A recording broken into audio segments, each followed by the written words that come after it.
asalaamaaleykum mbokk yi asalaamaaleykum ginnaaw bu ñu sant yàlla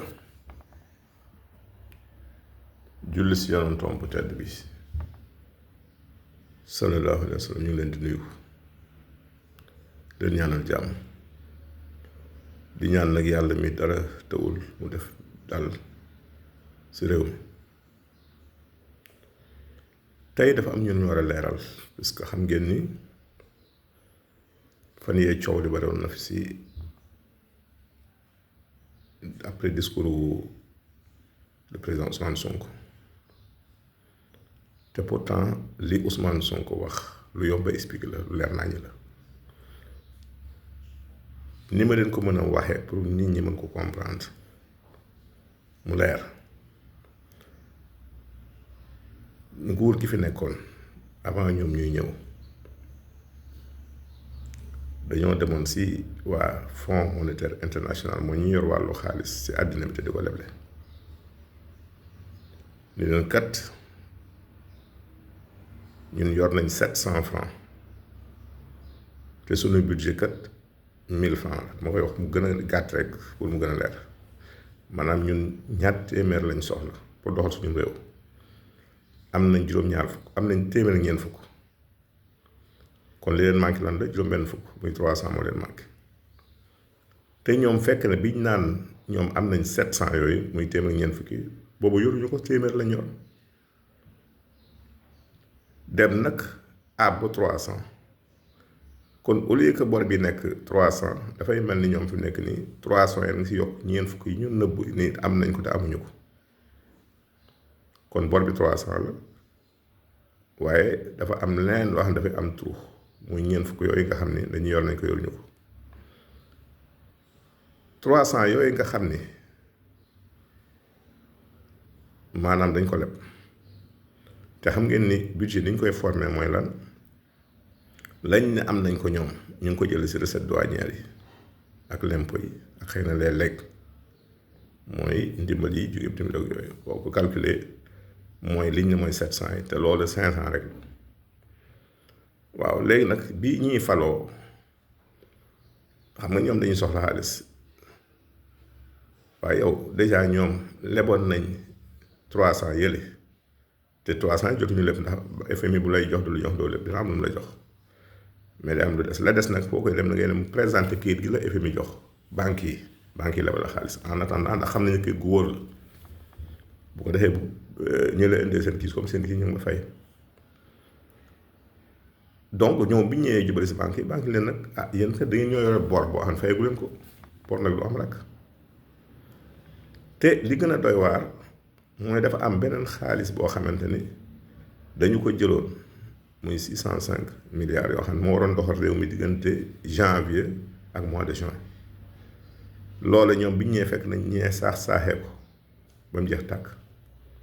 kon dañuy fekk déjà beneen problème foofu léegi nag il fallait que ñu lijjanti loo xamante ni moom la ñu mën a lijjanti ak les produits yi nga xam dafa taxaw moo waraloon eurobond boobu ngeen dégg muy 450 milliards yi moom la ñu lijjanti pour mën si lijjanti si la ñu lijjanti ba mën si fay baykat yi bor bi lijjanti si engrais bi fay bateau pétrole boobu taxawoon sa géej gi nga xam bu ñu ko deful woon kon courant baa ngi coupé ak yeneen ak yeneen yu ñu si lijjanti moom doon lim fi laay fanaan kon loolu moo indi kàmb gi nga xam ne muy trou bi nga xam ne ñoom bàyyi nañ ko fi muy bor boo xam ne Sénégal yi xamuñ kañ lañ koy fay xanaa suñuy sët a koy fay bu ñuy góorgóorluwul tuuti takku fay bi dina jafe ñoom nag li ñu doon teg si bëtu nit ñi mooy réalisation yi BRT yeeg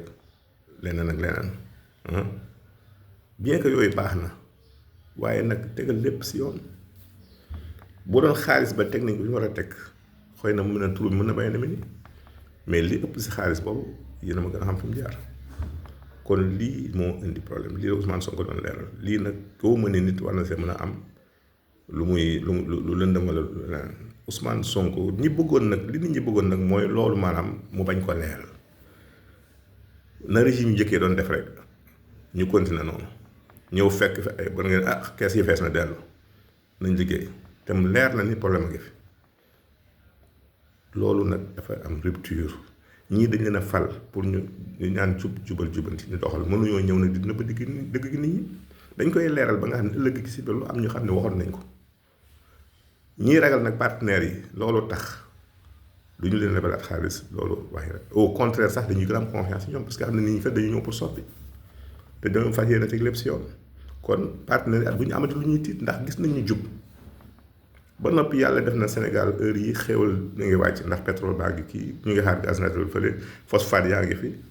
te or bi si boppam du Sabodala rek ban na yeneen zone à Tambacounda yoo xamante ni am na or te ñu ngi xalaat seen exploitation mën na yokk koom-koomu réew mi kon lii laa doon leeral di wax ni bu yeboo rek ngeen dalal seen xel ñi yaakaar ni coow ak wax dina tax ñu indi féewaloo si réew mi wala ñu indi ñagas si diggante Diomaye ak Sonko ba ma leen di wax ni Diomaye mooy Sonko booba Diomaye falawul keroog bi la conseil constitutionnel joxee validé candidature Diomaye bu ngeen déglu sama direct ba c'est là ni Diomaye mooy Sonko Sonko mooy Diomaye même bu candidature Ousmane Sonko jàllul jàpp leen Diomaye Sonko Sonko Diomaye loolu moo continué ba tey di kon ñu ngi koy sant yàlla di ñaan yàlla jàmm teg jàmm ak dal def fi jàmm ak dal si réew mi mais man de lépp luy dëgg su laa fas yéene taxaw kon lii dañ koy leeral di wax ne ñun ba ñuy xeex ba ñuy wax boobu wax jafe na ba ñuy wax mooy ba ku wax ñu jàppale tëj man si laa doon wax kon nag du ma dem ba yàlla indi jàmm si réew mi may tëj sama gémmiñ xalaatuma ko yàlla na yàlla dolli sutura dolli dal dolli te xam ni réew mi nag lu ñu mën a wax xam ngeen ni bunduxaatul kenn bu ñu doon bunduxaatal nit ñi di leen teg ay jafe-jafe kon da nga fekk mbedd mi policier yi fees bi dara boo daan génn dem foo gestu 5 mètres dina nga gis policier taxaw léegi anam lépp ngi libre fu nekk ay circuler mais loolu lañ doon xaar kenn organisé wul meeting ñu tas ko kenn bëggul déplacer ñun la doo fi jaar donc yooyu yëpp bu amee dañuy xam ne au moins gis nañu changement am na te it amul ba jamonoy waaja néew na lu ne daan dem di ñibbi sa kër foo mosaan dem ñu woo la boo leen jàppale tëj ñaata nit lañ fi tëjoon si kaso bi te defuñu dara da nga daan takku lam kese ñu ni Pastef la ko jàpp tëj loolu mooy wax ji yal na yàlla doolu sutura doolu dara doolu jàpp mais nañuy waxante dëgg am réew day tege si dëgg jërëjëf.